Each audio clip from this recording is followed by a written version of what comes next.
estão sempre lá, estão sempre lá. E já falei aqui, já lembrei. Partidas vergonhosas com o Sampaoli, com o Vitor Pereira, com o Dorival, com o Mário Jorge, com o Paulo Souza, com o Renato, com o Ceni, com todos esses, com o Domenech.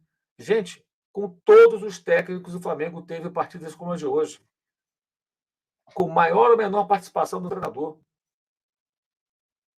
É só vocês pesquisarem, desde 2020.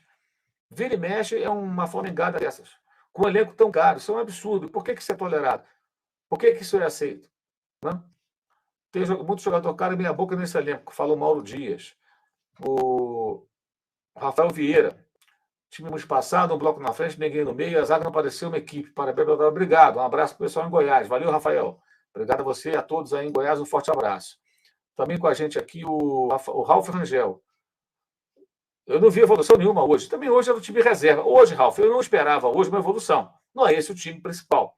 É um time muito modificado. E acho que era necessário realmente ir com o time modificado, porque o jogo de quinta-feira é de um peso muito grande e o Flamengo não tinha como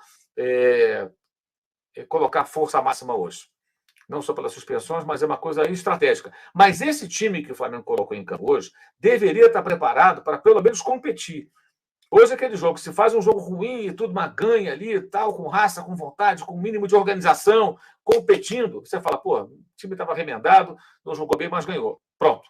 Mas não, perdeu e perdeu bem perdido, jogando uma partida ridícula. Então, hoje não é questão de evolução. Acho que houve evolução em alguns momentos e houve queda. Você vê evolução contra o Grêmio e você não vê evolução contra o Atlético Mineiro nem contra o Olímpia. Talvez você não consiga uma evolução assim contínua. Todo jogo melhorar. Claro que não. Mas você pode melhorar, ter uma pequena queda, fazer um bom jogo, um outro excelente, um outro razoável, um outro bom, um outro muito bom. Isso, na verdade, o Flamengo ele fica assim, ó, é lá e cá. É um ridículo, um médio, aí um muito bom, uma porcaria. Essa é a questão. Também com a gente o Jorge Augusto Cardoso. Fechamos em 2023. Alcas, Maringá, Red Bull e Cuiabá. Fecha os olhos para isso. Não entendi, Jorge Augusto. Como assim? Fecha os olhos? Não entendi. Quem fecha os olhos? A gente está falando disso tudo. Escreva de forma mais clara para a gente poder entender. Verônica Moura. Foi vexatório e bizarro. Sampaoli confirma o que o Mauro disse. Escolhe jogos. 11 finalizações no primeiro tempo para o Cuiabá. Sampaoli tem 50% de culpa nisso.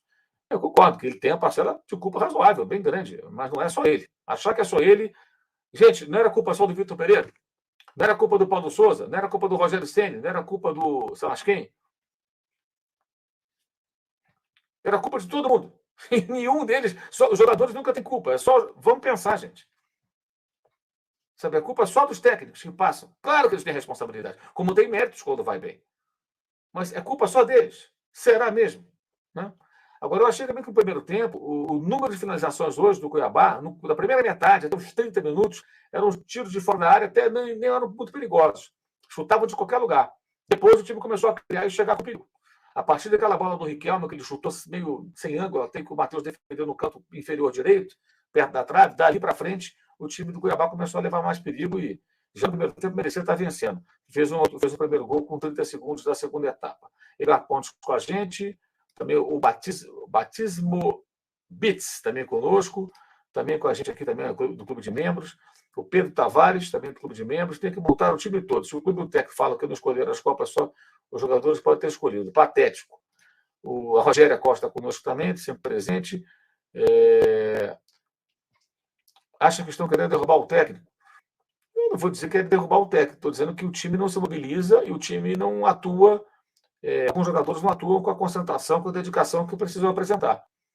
Eu acho que quando faz isso, você não está fazendo o mínimo que se espera de um jogador de futebol que atua num clube profissional, num time profissional, num clube importante como o Flamengo. Nicolas Lange, o Flamengo escolhe como jogar de acordo com os jogos da rodada. Se os concorrentes não tivessem vencido, a postura seria outra.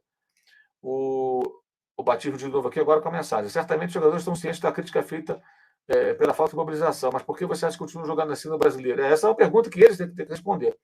Mas que eles não têm interesse, alguns jogos eles jogam mais concentrados, e outros eles jogam assim. Talvez eles não gostem do técnico, não queiram. É o que eu falo, não tem que correr pelo técnico, tem que correr pelo time, pela camisa. Quem que vai lá falar isso para eles? Alguém deveria ir lá falar. O Landinho, o Marcos Braz, alguém tem que ir lá falar, cara, que jogo foi esse? Eles tomam um esporro depois de um jogo como esse? Que nada. Guilherme Silva com a gente, também com a gente aqui o Jardel Cantor, uma vergonha esse Gerson lá time do Flamengo. O Gerson deveria ter sido barrado há muito tempo. Pegar um banquinho, na primeira oportunidade. Também acho. O Nigo, não sei se é o momento, mas eu acredito que o Pia Castro não tem o valor que merece. O Nigo é obcecado pelo Pia Castro. Tá bom. Quem sabe você pode fazer uma campanha e lá no Museu do Flamengo colocam lá um destaque para ele. Antônio Claret, pior é sentir otário. Sair do Rio, sentir o calor do cacete, gastei dinheiro, esse tipo de sacanagem. Não respeito à torcida, vamos lá na quinta-feira para Assunção. É isso aí, Antônio, mas assim, vai ser tenso lá. João Neto, boa noite. Por que o JJ foi o único técnico que não conseguiu fazer o Flamengo se entrosar bem com pouco tempo de trabalho? E primeiro, vamos lá, João. É bom lembrar. É importante a memória, né? Primeiro, ele teve 3 semanas de trabalho durante a Copa América com os jogadores. Segundo, esse grupo de jogadores não tinha história nenhuma do Flamengo, não tinha conquistado nada no Flamengo e vinham de um início de Campeonato Brasileiro ruim, tá? Vinha de uma ganharam o Carioca, mas assim, os adversários estavam muito fragilizados naquele momento, foi muito fácil até. Afinal, com o Vasco não existiu praticamente. Vinham então começando mal o brasileiro, com o Abel Braga, estavam bem na Copa do Brasil ali e tal. Ainda faltando muita lenha para queimar, muita estrada para percorrer, né? E da Libertadores correram um risco sério de eliminação para o Peñarol. Perderam em casa e o Flamengo se classifica no último jogo, no 0-0 ruim, lá em Assunção, em Montevideo. E aí vem o Jorge Jesus. Ele encontra o elenco, o Gabigol não era o Gabigol. Não tinha esses gols, não tinha marra toda, essa fama toda. Bruno Henrique era o Bruno Henrique no Flamengo, Arrascaeta. Ninguém, Rafinha, Mari chegou depois, né? Ninguém. Nenhum desses jogadores tinha. O Rafinha chegou naquela época com ele, né? Junto com o Felipe Luiz. Recebeu alguns jogadores. Rodrigo Caio. Então, assim, jogadores chegaram, o elenco ficou mais forte, e jogadores importantes naquele momento, maduros. O caso do Rodrigo Caio, do Rafinha e do Felipe Luiz, por exemplo. Já tinha o Diego Alves, um goleiro experiente. Assim, ninguém tinha história no Flamengo. Então, ali todo mundo até aturou, em alguns momentos, a palavra é essa, o jeito do Jorge Jesus. Muito ríspido em vários momentos, cobrando muito, tudo pelo bem do time, do coletivo e em busca de títulos. Isso mudou. O Flamengo ganhou o campeonato depois disso, é o atual campeão da Copa do Brasil e da Libertadores. Então, um grupo de jogadores ele vai ficando empoderado, barriga cheia, certos jogos não motivam tanto, tem que ter alguém que cobra o tempo todo, mas essa pessoa que cobra tem que ter muita autonomia, muita segurança no cargo. E o Flamengo não consegue colocar um técnico desse patamar, porque todos passam por dificuldades, os mais ou os menos competentes sofrem com resultados ruins e são demitidos. De novo está acontecendo agora com o São Paulo isso. Todos eles têm a parcela de responsabilidade, mas o problema não se resume ao técnico, é isso que eu venho falando há muito tempo. É raso, é até pueril, até ingênuo falar, o técnico é ruim em troca, é coisa de, sabe, é tão ingênuo, é tão raso, é tão bobo, que é até constrangedor. O problema é muito maior.